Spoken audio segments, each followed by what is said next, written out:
Hey, take your hat off, please. Thank you. What? The Ram story I told 5 years ago? It's not true. It's all a myth.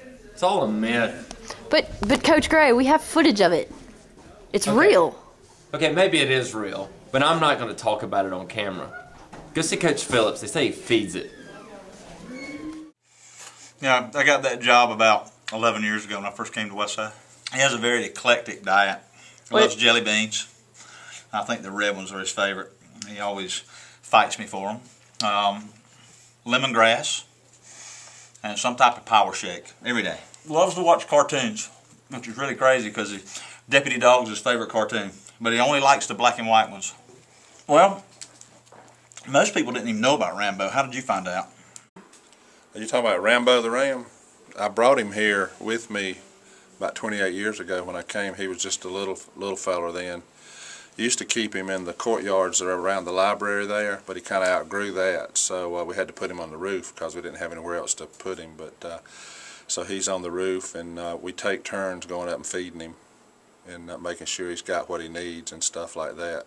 Had a little problem during construction. We had to make sure he just stayed on one roof and didn't jump from roof to roof. But now he's got additional roofs that he can jump from, so he's having a much better time that he's got the new English building and the academy building and the new gym. He's got more space up there, but he's getting kind of old because he's 28 years old that I know of, and I don't know how that equates to Ram years. I don't know if they're like dog years or not, but it's hard to talk about. The Ram was a friend of mine. I used to know him as Robbie. Now he's just the Ram. When I coached baseball, he used to roam the field freely until one day I brought my daughter out to pet him, and he attacked her. He took her bear and chewed all my hair off. For whatever reason, whatever Coach Phillips feeds that Ram, the enzymes in his mouth, it won't grow back. He's just the Ram to me. That's all he'll ever be. I can't say anymore. I remember Rambo being this little bitty ram when I first came to school at Westside, and Mr. Dare would let us pet him in between class breaks, and he kind of had free roam of the building or the outside land, and he would graze on the grass and all these wonderful little things that little rams do.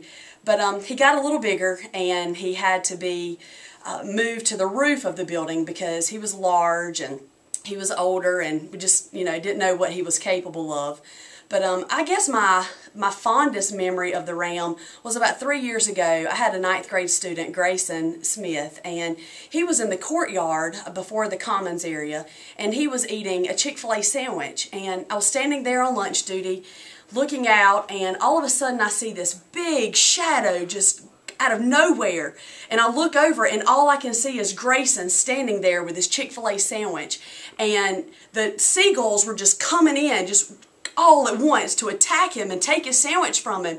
And next thing I know, Rambo leaped off the top of the library, came after those seagulls, got one of them by the neck, ate him all up, and to this day, he and Grayson are pretty much best friends. If you don't know where Grayson is, look for Rambo the Ram. He's probably with him.